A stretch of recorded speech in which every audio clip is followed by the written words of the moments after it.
Assalamualaikum warahmatullahi wabarakatuh.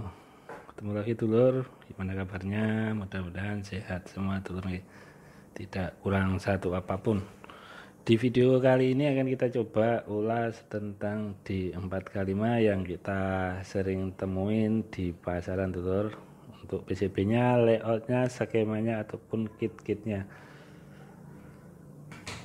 Untuk penampakannya kita ambil untuk sampel, kita rakit ya, kemarin kita beli PCB-nya untuk di 4x5 dengan model seperti ini ya dulur ya. Ini untuk bahan PCB-nya ini Pertinak dulur. Bahan PCB-nya Pertinak dengan MOSFET atau final sebanyak 6 piece atau 3 set MOSFET dulur. Jadi biar tidak gagal paham, disimak videonya sampai selesai gitu loh, oke. Jadi nanti biar tidak salah tafsir ataupun gagal paham. Langsung saja untuk pengukurnya akan kita coba ukur outputnya tanpa beban dulu dulur ya. Jadi akan kita ukur tanpa beban, kira-kira nanti hasilnya seperti apa. Langsung disimak videonya dulur.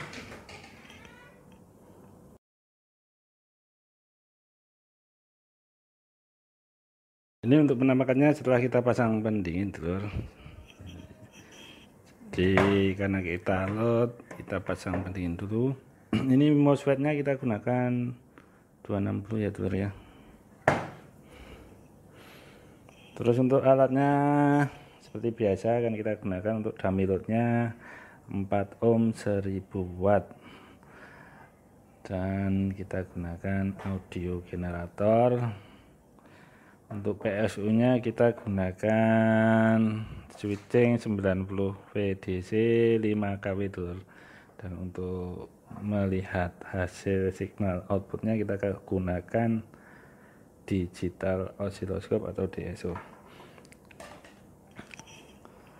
Langsung saja kita pasang untuk power supply-nya.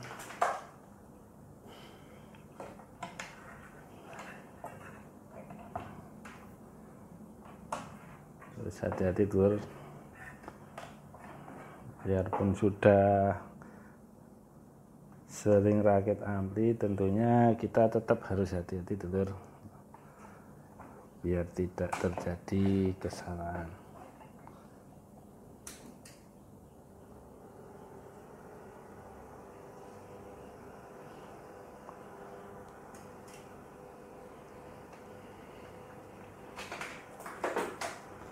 Untuk biasnya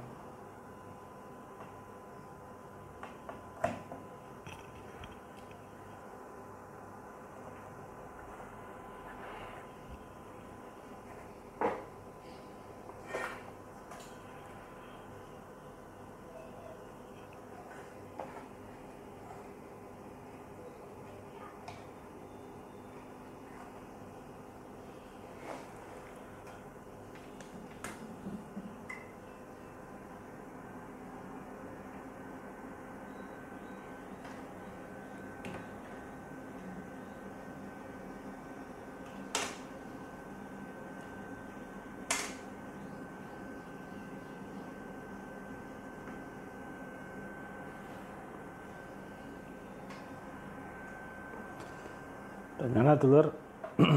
Udah nyala.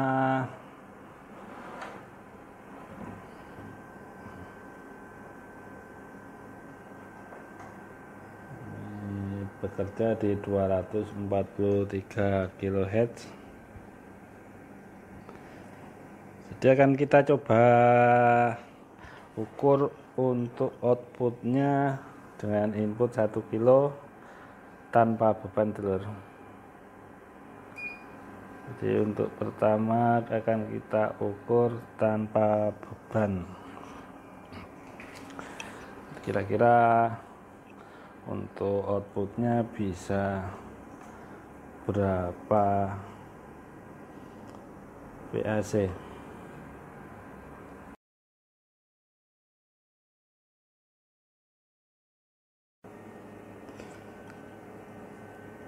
Akan kita coba ukur tanpa beban gitu lur nggih. Kita coba ukur tanpa beban dengan frekuensi input 1 kHz. Untuk signalnya bisa dilihat di layar DSO dulur. Kita buka pelan-pelan. Kita ukur sampai mendekati signal cacat dulur. Jadi untuk pengukuran kita ukur pada batas signal hampir mendekati cacat dulur ya, jangan sampai diteruskan sampai signal ya, signalnya sampai nah ini segini ya, harusnya sampai segini. Kita harus berhenti, jangan diteruskan sampai cacat seperti ini ya terus ya. Ini untuk segini berhenti. Di sini terbaca di kisaran 60 VAC dulur untuk outputnya, tanpa beban menghasilkan 60 VAC. Nanti akan kita coba untuk simulasi dengan aplikasi dengan tegangan output sebesar 60 VAC, kira-kira bisa menghasilkan berapa watt di 4 ohm, 2 ohm, ataupun 1 ohm dulur ya. Tetap simak videonya. Terlanjut untuk simulasi dulur. Setelah melakukan pengukuran tadi dengan hasil 60 VAC, akan kita coba masukkan ke dalam simulasi untuk mengetahui berapa daya yang bisa dihasilkan dengan beban 4 ohm, 2 ohm, ataupun 1 ohm dulur. Jadi untuk simbol resistor ini mewakili dummy load atau mewakili speaker. Untuk satunya adalah 8 ohm. Di sini akan kita ukur untuk ini, untuk AC Vout AC-nya dan untuk ampernya. Dan harus diketahui untuk pengukuran ampli adalah di output ampli ya dulur ya, bukan kita ambil di tulisan trafo ataupun SMPS. Jadi untuk P sama dengan volt kali ampere adalah pengukuran di output ampli yang kita ukur terlebih dahulu. Langsung saja dulur. Untuk tadi hasilnya adalah 60 VAC, kita masukkan ke dalam aplikasi untuk 60 volt. Ini sinus untuk frekuensi 1 kilo.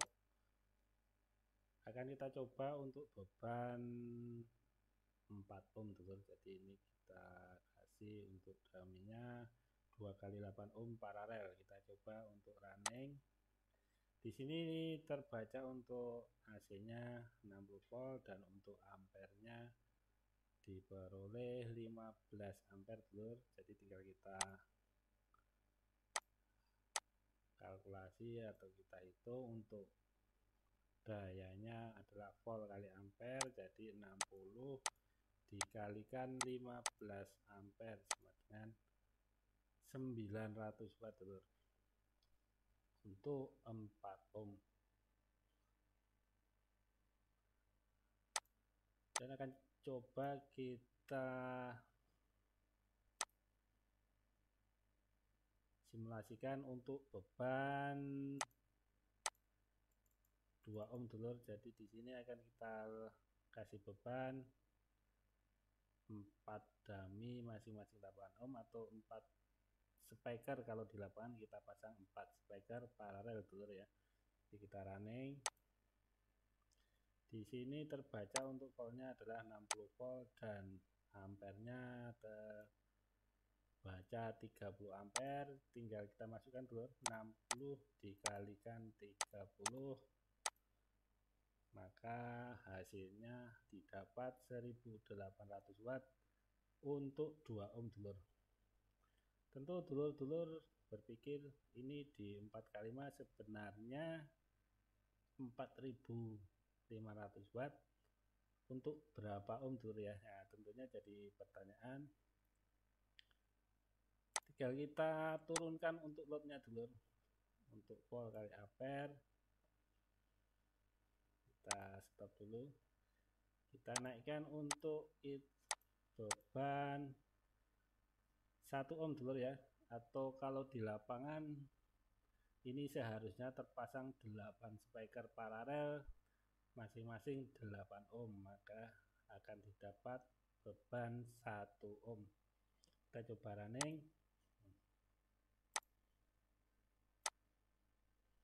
Di sini terbaca untuk voltnya adalah 60 volt dan ampernya adalah 60 ampere dulu. Jadi tinggal kita kalikan 360 ya, 60 kali 60 sama dengan 3600 watt untuk 1 ohm dulu ya. Jadi jangan sampai salah, untuk di 4x5 sebenarnya adalah dalam hitungan di bawah 2 ohm dulu ya, atau lebih tepatnya mungkin 1 ohm atau mungkin setengah ohm dulu. Jadi untuk sound-sound lapangan kita seharusnya berhenti di 2 ohm ya. Jadi kita harusnya berhenti di sini dengan beban maksimal 4 speaker paralel masing-masing 8 ohm. Maka akan didapat daya sebesar di kisaran 1800 watt.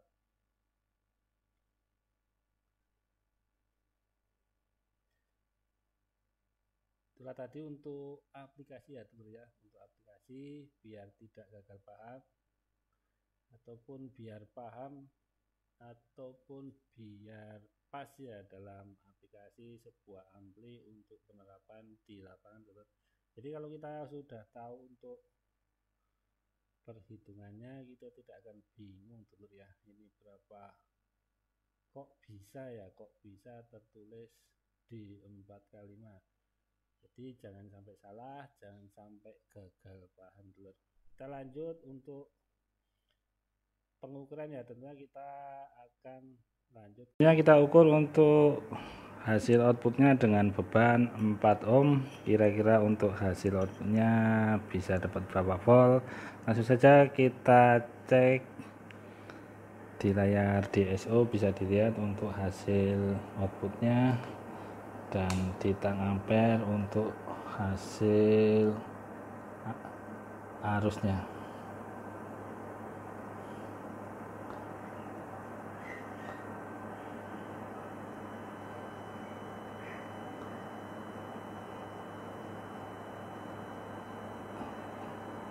Terbaca untuk Vout nya sebesar 52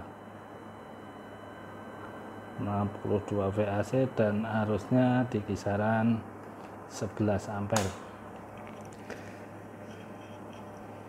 Tinggal kita masukkan untuk rumusnya, volt kali ampere, hasilnya adalah output kelas D 4x5 di beban 4 ohm dulu ya.